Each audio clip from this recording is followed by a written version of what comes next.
year of this thing. I don't even know. This is like an early 80s. Or early 90s. I mean, it's probably like an 84 if I had to guess. There we go. 86. Built in West Germany. So 1986 Porsche 944.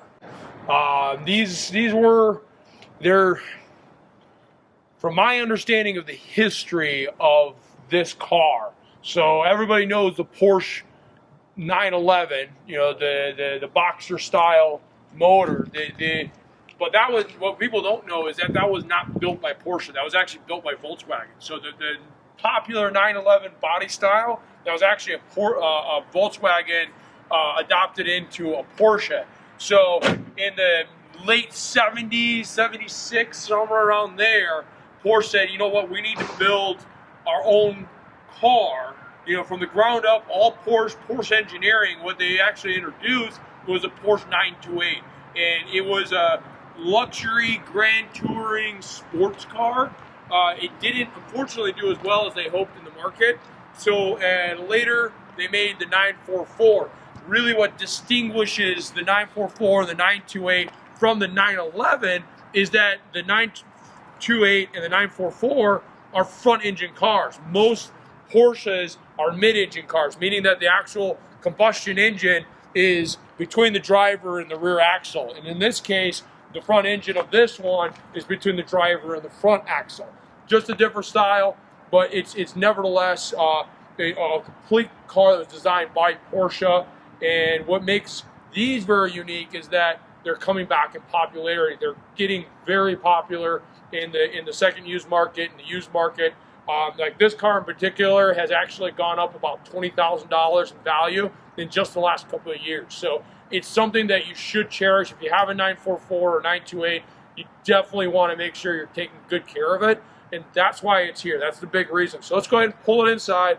Let's take a look at it. We can look at some of the quirks and weird features that a car from the 80s had, and then we can kind of talk about what our game plan is.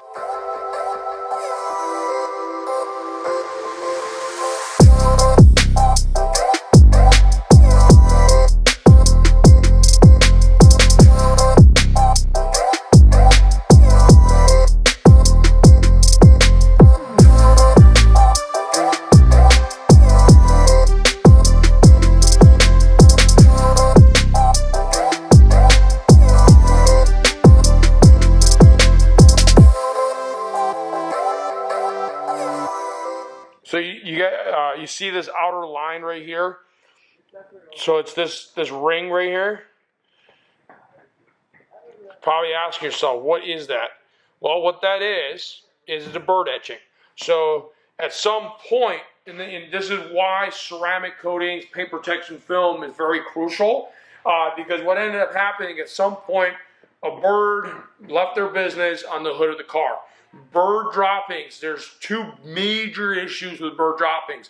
The biggest one is that it's acidic. Bird droppings and bug droppings are acidic.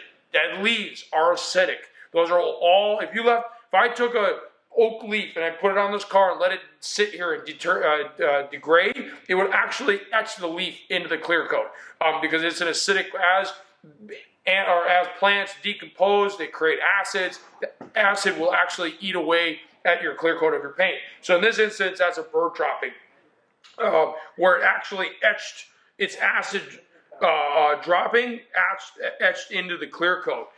Is that going to be removable? More than likely this will be, but I have seen where water drops and bird droppings do not get removed. They're etched too far deep into the clear coat. They're too deep. It's too difficult to get to it, or the risk isn't worth the reward. And that's kind of why, you know, it's almost nowadays, especially with these newer vehicles, you know, like that GT3 back there, it's almost a necessity to protect its paint, because even though this is an 80s car, that is really not that bad of an etching. I guarantee if this was a 2018 Porsche and the same scenario happened, the etch would be significantly worse.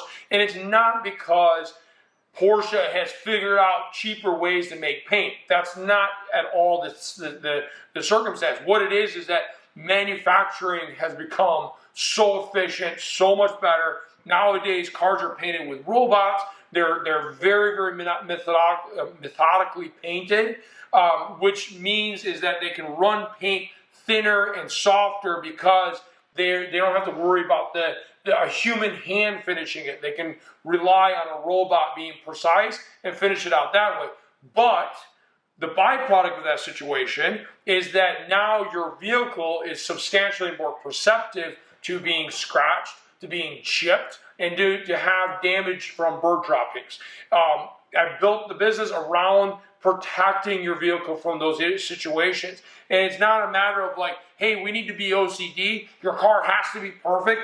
Yes, I love customers like that. I'm like that myself. But really, the main thing that I want to drive home is the fact that now you can enjoy your car. You can enjoy your 1986 Collector or your 2016 Hypercar. You can enjoy it guilt-free.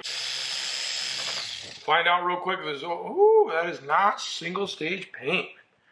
I guessed that would have been single stage. Oh yeah, just look at that one section. Let me grab the light real quick. I'm gonna give you perfect paint. See how it's still, see the holograms? It's better than the other ones. You can see them? Oh yeah. Yep. Wow. But here, now let me go grab another buffing pad. So let's get the polish out. Again, this is just a quick little test sample, just because I'm eager to see what this paint looks like.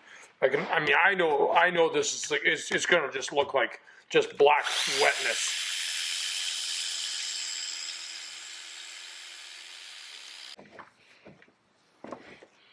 I don't know if you can tell, but I mean, you can see the box. It's crazy. And then, I mean, that's just, I mean, look at the difference here, the contrast. And I mean, this is just a quick test sample just to see what we're getting ourselves into. Pretty dramatic difference. Yeah. Big time. Once I decontaminate it and go on a heavier. Now, will I extract every scratch and every defect out of the paint?